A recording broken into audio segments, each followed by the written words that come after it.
Mari kita berkenalan dengan yang namanya mind map. Mind map ini adalah alat bantu untuk kita melakukan brainstorming.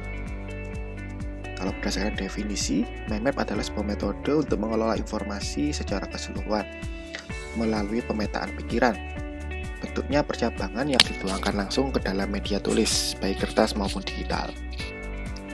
Mind mapping pada umumnya berupa suatu percabangan dari bagan-bagan. Nah, contohnya itu seperti ini kira-kira ya. Mind map intinya adalah alat yang membantu kita atau metode mencari ide, menggali ide, mencari inspirasi dan lain sebagainya, atau bisa juga sebagai alat catat mencatat. Ada informasi tertentu kemudian kita catat. Jadi ya seperti ini misalnya.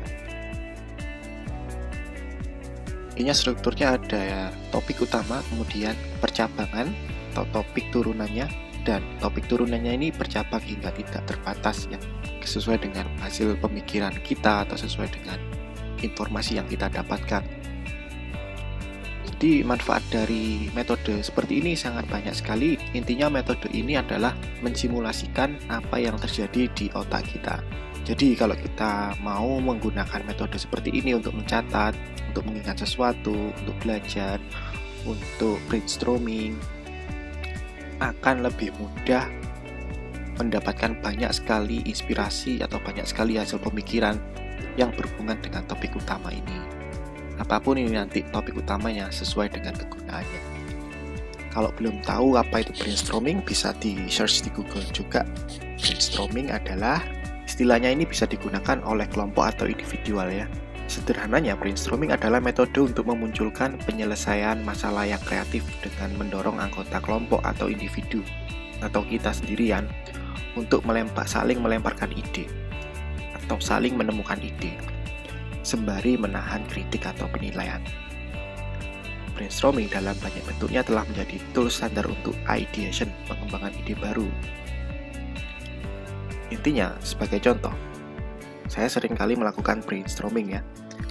Misal saat saya bingung harus mendapatkan ide untuk membuat konten, harus mendapatkan ide untuk membuat produk baru atau apapun itu. Jadi intinya brainstorming adalah jadi memperkerjakan otak kita dengan sangat keras sekali, bahkan sampai pusing kalau perlu, untuk menghasilkan ide-ide dan juga untuk menghasilkan informasi tertentu yang berasal dari otak.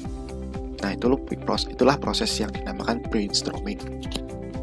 Berbeda dengan mind mapping. Mind mapping adalah menggambarkan ide dari hasil brainstorming.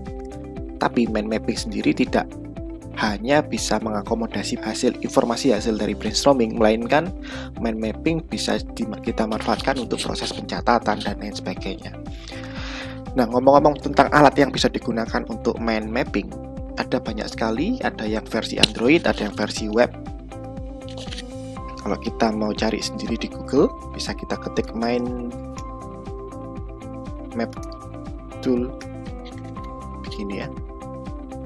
Nah, banyak sekali aplikasi-aplikasi yang bisa kita manfaatkan untuk membuat mind map ini. Ada yang versi online, ada yang versi offline. Kalau yang versi online itu kebanyakan bisa kolaborasi, jadi orang banyak bisa mengerjakan mind map, kemudian bisa di-share linknya, kemudian bisa diedit orang lain. Jadi bentuknya kira-kira seperti ini, secara garis besar, ya. Nah, untuk saat ini di Ideafair kami menggunakan website yang bernama ini joggle.it. Sebenarnya ini berbayar, namun ada versi gratisnya dan bisa untuk kolaborasi. Nah, kalau kamu diharuskan membuat suatu mind map, kamu bisa menggunakan ini. Jadi tinggal login saja di sini, kemudian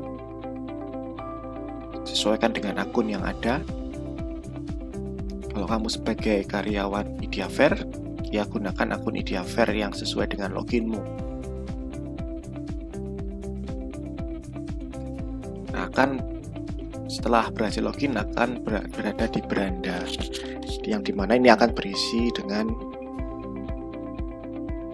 mind map yang kamu buat, yang telah kamu miliki atau yang telah kamu buat. Ada juga di sini bagian mind map yang dibagikan kepada kita, kepada akun ini ya. Ini adalah galeri dari mind map hasil kreasi orang lain. Nah, bisa sangat kompleks seperti ini ternyata ya. Coba kita intip salah satu. Jadi ya ini saya buka salah satu hasil pemikiran orang lain dari galeri tadi. Dia membahas tentang jaringan, struktur dari internet. Wah, kaya sekali informasinya. Internet adalah jaringan yang saling terhubung, bla bla bla. Terus topologi. Jadi ternyata bisa dibuat seperti ini ya, bisa dikasih gambar, kemudian bisa sebagai alat presentasi juga ternyata ya, mind map ini. Nah, saya rasa cukup. Sekarang kita langsung saja latihan membuat mind map. Anggap saja sekarang kita mendapatkan tugas untuk menghasilkan ide konten tertentu. Jadi kita tinggal klik create diagram, kemudian ketikkan topik utamanya, apapun topik utamanya, sesuai dengan tugas yang kita dapatkan. Nah, dalam hal ini saya sedang mendapatkan tugas yang bernama pembuatan pilar konten. Jadi saya sudah mengetahui fundamental dari pilar konten, saya sudah mendapatkan prioritas pilar konten mana yang saya buat, sehingga saya langsung mengetik topik utamanya di sini. Jadi pilar konten yang saya miliki yaitu tentang digital marketing. Kemudian digital marketing itu ada banyak pembahasannya, atau ada banyak produk-produk yang disediakan oleh Diaver seperti SEO. Nah, kalau mau menambahkan subtopik atau cluster topik bisa tekan plus seperti ini. Kemudian media sosial manajemen. Nah, dari subtopik tersebut bisa kita kembangkan lagi dengan memunculkan subtopik baru, yaitu dengan cara gimana ya, ini saya lagi sekalian belajar juga soalnya, baru menggunakan tool yang bernama Google.it ini. Untuk menambahkan harusnya ada tombol plus ya, tapi ini mungkin ya, nah bukan ternyata. Oh iya sih, benar ya, benar, ini kan muncul baru media sosial, Instagram marketing. Oh ya, ternyata benar seperti ini. Jadi bisa kita cabangkan lagi sesuai dengan kebutuhan kita. Nah, jadi kan ini cuma contoh saja. Apabila sudah selesai, kamu merasa telah selesai, terus kamu ingin bagikan linknya, kamu bisa cari tombol yang bernama share. Jadi harus familiar dengan tombol-tombolnya ya, karena nantinya ke depannya tool akan berbeda-beda, nggak cuma Google aja. Jadi harapannya kamu bisa menggunakan banyak tool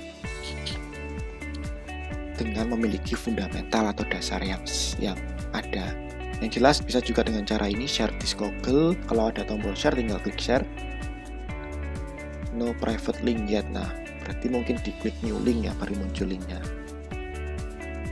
Harusnya sih sama ya, link yang ada di sini dengan yang di sini. Tapi ternyata saya perhatikan ini beda kayaknya.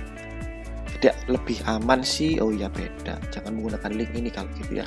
Lebih aman menggunakan link yang sudah disediakan yang baru muncul di sini tadi. Setelah saya klik new link ini. Kemudian saya copy. Setelah saya copy, nanti bisa saya bagikan ke grup WhatsApp, ke apapun itu, kemana gitu ya. Atau mungkin saya buka di handphone saya. Nah, macam-macam terserah. Yang jelas itu adalah caranya untuk share hasil kerja kita. Nah, saya rasa cukup untuk pengenalan tentang mind map ini. Terima kasih.